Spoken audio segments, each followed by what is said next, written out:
गार्डों से भी पूछताछ को रखी गई, तो दूसरी तरफ अब कोलकाता रेप मर्डर केस को लेकर सीबीआई सूत्रों के हवाले से एक और बड़ी जानकारी मिल रही है। जानकारी यह है कि 30 नामों की लिस्ट तैयार की गई है और उस लिस्ट के आधार पर यह कहा जा रहा है कि इन लोगों से भी पूछताछ होगी।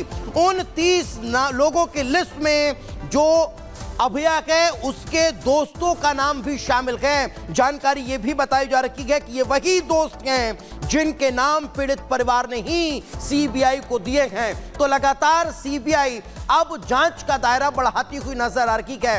एक तरफ सीबीआई ने हॉस्पिटल के गार्डों से पूछताछ की है, पूर्व प्रिंसिपल से पूछताछ की है, तो वहीं अब ये जो जानकारी है कि 30 लोगों से भी पूछताछ चल रही है। जो लिस्ट तैयार हुई है, 5 अलग अलग तस्वीरें इस वक्त आपके टेलीविजन स्क्रीन पर है, जिसमें साफ तौर पर समझा जा सकता है कि कोलकाता रेप कांड को लेकर देश भर में गुस्सा है। कोलकाता में हुए बवाल के बाद देश भर में उबाल नजर आ रहा है। यही कारण है कि आज 24 घंटे ओपीडी बंद रहने वाली है, तो डॉक्टर्स जो है वो हड़ताल पर हैं। संदीप घोष से भी अब पूछताछ तेज होती हुई दिखाई दे रही है, उन पर भी शिकंजा कसता नजर आ रहा है। तो वहीं दरिंदों पर सियासत भी अपार होती हुई दिखाई दे रही है। पश्चिम बंगाल में लगातार हो रही इस घटना को लेकर अलग अलग तस्वीरें जो इस वक्त आपके टेलीविजन स्क्रीन पर है, उसे देखकर समझा जा सकता है कि कैसे बंगाल में हुए, कोलकाता में हुए इस रेप कांड के बाद देश भर में गुस्सा है। ओपीडी आज बंद रहने वाली है, तो डॉक्टर्स की हड़ताल भी आज देखने को मिलने वाली है। तो आपको बता दें कि बिटिया से हुई बर्बरता के विरोध में देश भर में उबाल है और इसी कड़ी में डॉक्टर्स की तरफ से हड़ताल का ऐलान किया गया है। तो वहीं ओपीडी सेवाएं भी 24 घंटे के लिए बंद रहेंगी।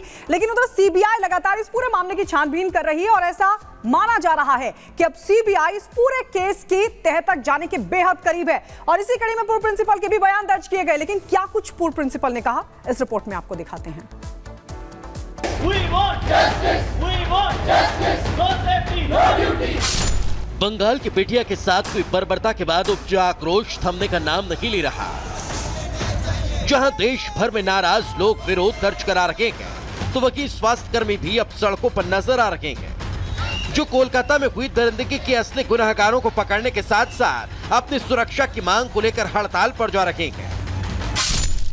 आईएमए ने ऐलान कर दिया है कि देश भर में 17 अगस्त को स्वास्थ्य सेवाएं बंद रहेंगी। 24 घंटे के लिए हड़ताल पर जा रहे डॉक्टरों ने शनिवार सुबह से रविवार सुबह तक मेडिकल सेवा बंद करने का ऐलान किया। इस दौरान मरीजों को सिर्फ जरूरी सेवाएं ही दी जाएंगी। इंडियन मेडिकल एसोसिएशन ने ऐलान किया कि यह हड़ताल सेंट्रल प्रोटेक्शन एक्ट लागू करने की मांग को लेकर की जा रही है, जो मेडिकल स्टाफ पर होने वाले हमलों को रोकने के लिए है। इस कानून के तहत बिना वारंट गिरफ्तारी हो सकती है, तो वहीं 5 लाख तक का जुर्माना और 5 साल तक की सजा का भी प्रावधान है। जिसे हम अपना घर समझते थे, हॉस्पिटल में जहाँ पे हम पूरे दिन काम करते हैं, हम अपने घर में सुरक्षित नहीं है, तो हम कहाँ सुरक्षित है? हमारा घर हमारे लिए सुरक्षित नहीं है। सरकार को शर्म आनी चाहिए। हमें इंसाफ चाहिए, जांच केवल काफी नहीं है। अभी भी सीरियस स्टेप्स नहीं लिया जाता है। ऐसा पहली बार नहीं हुआ है और ना ही ये आखिरी बार हो। तो हमारी यही मांग है कि ये ऐसा आगे किसी के साथ कभी ना हो और हमें डर के काम ना करना पड़े। वह हमारी यही डिमांड है कि एक तो सबसे पहले सेंट्रल प्रोटेक्शन एक्ट लागू होना चाहिए डॉक्टर्स के लिए। स्टेट वाइज प्रावधान है सब जगह कि डॉक्टर्स के प्रोटेक्शन के प्रावधान है, लेकिन कोई भी सेंट्रलाइज प्रावधान नहीं है। तो वो एक हमारी डिमांड है, वो होना चाहिए। और दूसरा, फीमेल डॉक्टर्स के लिए एक्स्ट्रा सिक्योरिटी होनी चाहिए। सेंट्रल प्रोटेक्शन एक्ट लेके आना चाहिए एटलीस्ट, जिसमें कोई डॉक्टरों को एक प्रोटेक्शन इंश्योर की जा रही है और साथ में साथ एप्ट अमाउंट में सिक्योरिटी मिलनी चाहिए, सिक्योरिटी कैमरास होने चाहिए। तो एज डॉक्टर्स हमारी सिर्फ एक ही गुहार है कि प्लीज जस्टिस प्रोवाइड की जाइए। हमारी डिमांड है सबसे बड़ी, सबसे मेजर डिमांड हमारी है। और दूसरा कि वर्क प्लेस सेफ्टी को बहुत सीरियसली लिया जाए। उसकी ये गलती थी कि उसने 10 साल अपनी जिंदगी मेडिकल फील्ड को देके रेस्ट करने के लिए 36 घंटे की ड्यूटी के बाद अपने सेमिनार रूम में चले गई, जहाँ पे उसके साथ रेप एंड मर्डर किया जाता है। उसके लिए जो क्रिमिनल जस्टिस है, जो उसके होना चाहिए क्रिमिनल एक्शंस, उनको दबाया जा रहा है।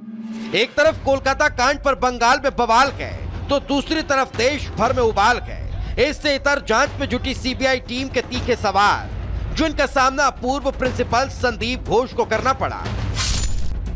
पूरे मामले की जांच कर रही सीबीआई की 25 सदस्यीय टीम ने पूर्व प्रिंसिपल संदीप घोष को पीछा कर पकड़ा, जिन पर पूछताछ से बचने की कोशिश का भी आरोप। जिनसे सीबीआई की टीम ने पूछताछ की, आपको बता दें कि वारदात के वक्त यही कॉलेज के प्रिंसिपल थे जिनके नाम का जिक्र कोलकाता पुलिस की जांच में भी हुआ था। सच से पर्दा हटाने सुराग ढूंढती सीबीआई को कोलकाता पुलिस की ढुलमुल जांच, अस्पताल में हुई तोड़फोड़ और लापरवाही की वजह से कड़ी मशक्कत करनी पड़ रही है। यही वजह है कि जांच का दायरा बढ़ाती सीबीआई ने हॉस्पिटल के सुरक्षा गार्डों को भी बयान दर्ज करने के लिए बुला लिया, जो वारदात वाली रात हॉस्पिटल में ही तैनात थे। साथ ही सीबीआई ने पूछताछ के लिए 30 लोगों की एक लिस्ट भी तैयार की, जिनमें अभिया के कुछ दोस्त भी शामिल हैं, जिनके नाम पीड़ित परिवार ने ही सीबीआई को दिए थे। इससे पहले टीम ने अभिया के माता पिता के बयान दर्ज कराए थे, जिसके आधार पर 5 डॉक्टरों से भी सवाल जवाब किए, तो वहीं मेडिकल कॉलेज के वर्तमान प्रिंसिपल से भी पूछताछ हुई। इतना ही नहीं, फॉरेंसिक टीम ने भी घटनास्थल से सबूत जुटाए हैं। डॉक्टर बिटिया के साथ हुई घटना के बाद देश भर के लोगों में गुस्सा है, जो प्रदर्शन के साथ साथ आरोपी के लिए फांसी की मांग कर रहे हैं। मगर इन सब के बीच होती सियासत भी सवालों के घेरे में है, जो सिस्टम की खामियों पर सिसकियां ले रही है। Bureau report, Republic Bharat. तो कोलकाता से इतर एक और महत्वपूर्ण और बड़ी खबर का रुख कर लेते हैं। बात करते हैं राजस्थान के उदयपुर की, जहां मामूली चाकूबाजी की घटना के बाद तनाव देखने को मिल रहा है। उदयपुर में धारा 144 लागू कर दी गई है। 24 घंटे के लिए इंटरनेट सेवाओं को बंद कर दिया गया है। साथ ही साथ आज स्कूल और कॉलेज भी बंद रहने वाले हैं। भारी पुलिस फोर्स की तैनाती है। आरएएफ की 5 कंपनियों को तैनात किया गया है। इतना ही नहीं, तोड़फोड़ और आगजनी के मामले में एफआईआर भी दर्ज कर ली गई है। तो उदयपुर के एक स्कूल में 2 छात्रों के बीच विवाद हुआ।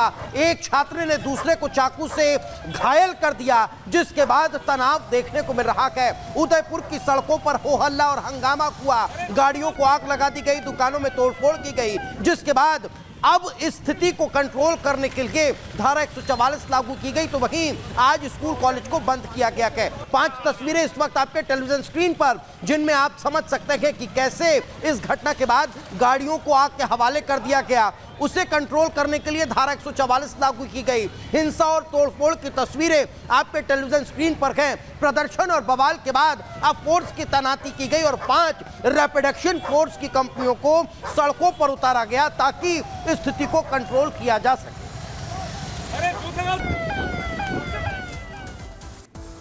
उधर महाराष्ट्र के नासिक में जबरदस्त बवाल की खबर आ रही है। 2 समुदायों के बीच जबरदस्त तरीके से पथराव हुआ है। कई लोग जख्मी हो गए। धारा 144 पूरे शहर में लागू कर दी गई है। आपको बता दें, इस पूरे मामले में जो जानकारी मिल रही है, 2 समुदायों के बीच हुआ है पथराव। नासिक से बड़ी जानकारी आपको बता दें, जबरदस्त बवाल हुआ है नासिक में। महाराष्ट्र का नासिक, जहां पर जबरदस्त बवाल हुआ है, 2 समुदायों के बीच पत्थरबाजी हुई है। घटना में कई लोग जख्मी हो गए हैं। शहर में धारा 144 लागू कर दी गई है। इलाके में तनाव बना हुआ है और इसके बाद फोर्स की तैनाती की गई है। 2 समुदाय आपस में भिड़ गए, एक दूसरे पर पत्थरबाजी हुई, जिसकी तस्वीर हम आपको दिखा रहे हैं। और इस बवाल के बीच अब पूरे शहर में धारा 144 लगा दी गई है। इलाके में तनाव फैला हुआ है। धारा 144 के बीच बड़ी संख्या में फोर्स की तैनाती भी की गई है।